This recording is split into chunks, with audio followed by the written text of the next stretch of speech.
Alright, so I feel like I've been working on this hallway for forever. I'm gonna try to finish, no, I'm going to finish this today.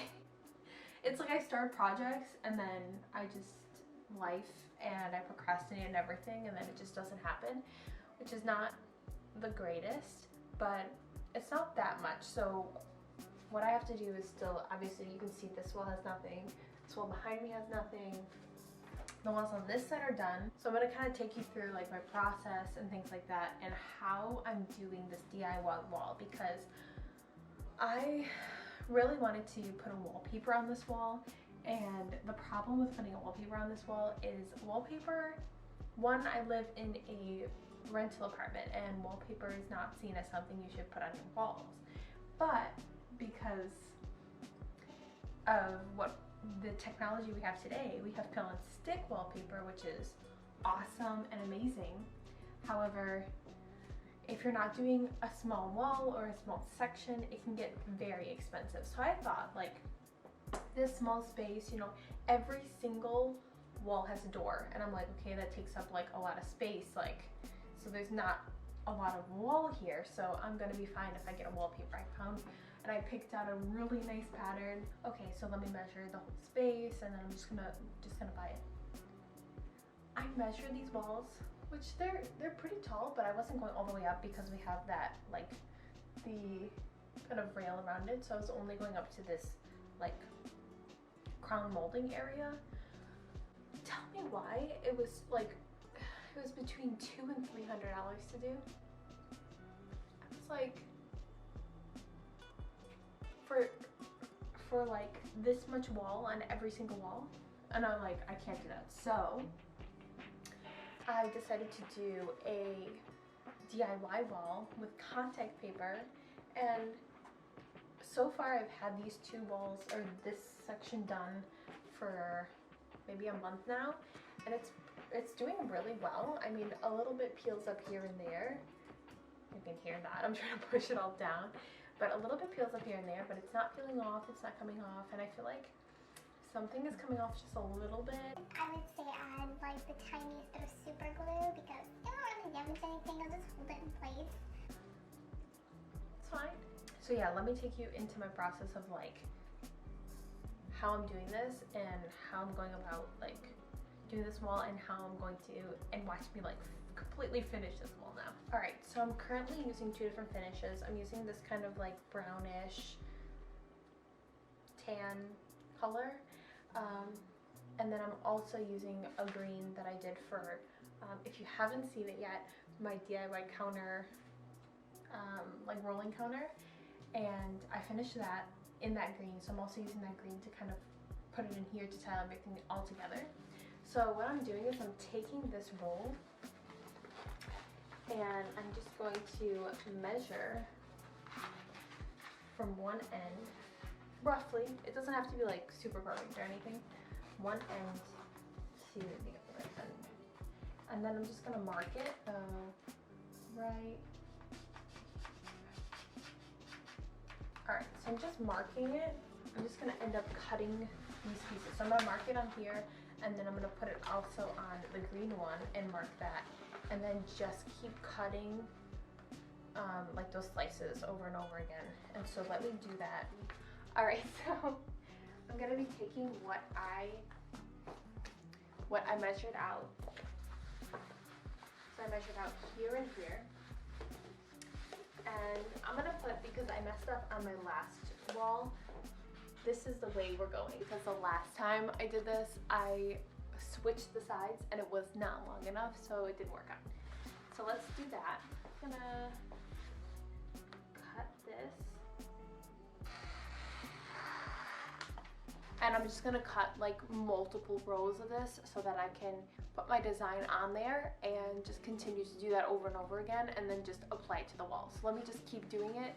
So hopefully I'll only have to do this once, or actually just once on that wall, and then next wall I have to measure again. It's always trial and error. Like, I always do the first part and then I'm like, okay, I did this wrong and I did that wrong, and then you just kind of figure out how to do it correctly. And then here's the green, so let me line up this with that.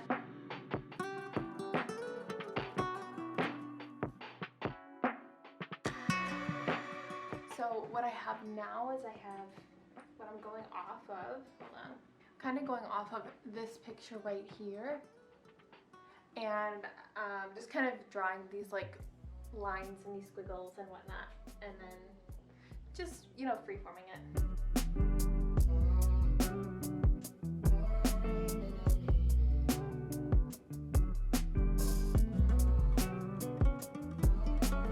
Alright, now that I have that one, the problem that I had before was I didn't decipher between which ones I did and which ones I was like specifically cutting, so I'm gonna put them apart once I'm done and have like the two separate piles of the ones that I actually drew and then like the off ones.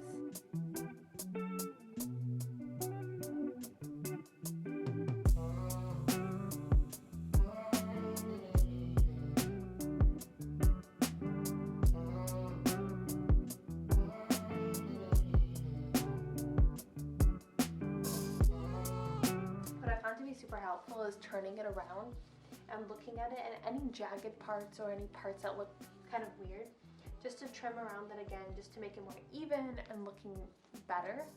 And then now I'm just going to, once that's done, redo the process with the other pieces that I have and also the green pieces so that I have multiple, and then I will go back over to the wall.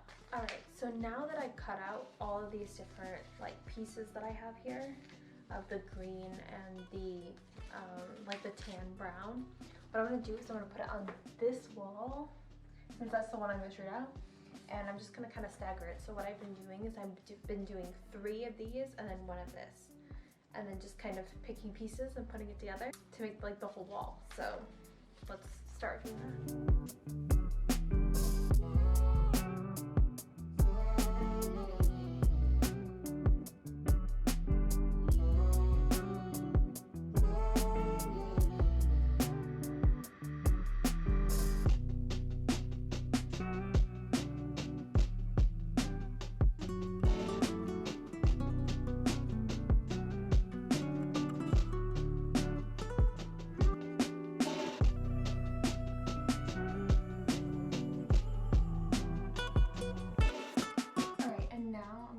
Just keep going on the walls, doing the same thing, finishing everything up, and then I will show you the final product after that.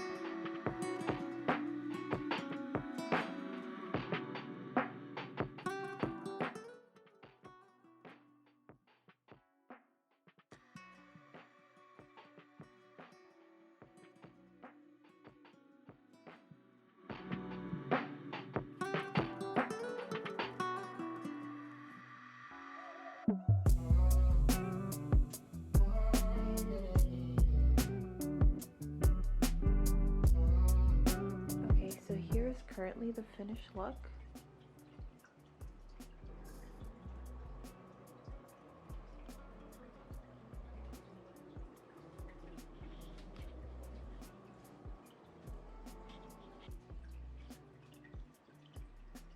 And then also, as you can see, we put up a little coat rack here. So this one we had at the old apartment, and we ended up putting it here just because you can, what's nice about this is from Target, and you can move these open or close more, and you can also do it this way if you wanted to, and open and close more. So what I did, as you can see that I finished everything, at the top some pieces I just kind of finagled so that they would look like they would go with each other. I didn't do everything, like I didn't do up there, but I did as much as I could. I would say some of these are better than others, like this one. These are definitely like peeling up more. It's still staying, so you don't have to worry. These, the green, is definitely a lot better, so it just depends on the quality of the contact paper that you're buying, but I would say the green kind is better. But I feel like this does give a lot of character to the space and add something to this small room. Alright, sorry I look a little bit crazy. It's a stay-at-home day, but I hope you guys enjoyed this video, and I hope you loved the little entryway that I did. Took a little bit of work and a few days or weeks to get it done. If you're looking to do something in your home that has something to do with this, any kind of DIY, there's a lot of different options you can do if you don't want to pay for, you know, this peel and stick wallpaper or things like that. There are different options, and if you have the time to do it and you only have maybe like 20 bucks, you could definitely do something like this or even something different. Also in my previous like kitchen video, you saw the little decals that I put on my wall to make another accent wall, so that's also a possibility if you want something cheap but also don't want to spend the time that I did for this entry. So it's up to you, but I hope you guys enjoyed this video. There's more DIY stuff to come. The apartment's definitely not finished yet. So if you did enjoy, give this a like, subscribe down below, it helps me out a lot, and comment as well. Thank you guys so much for watching. Bye!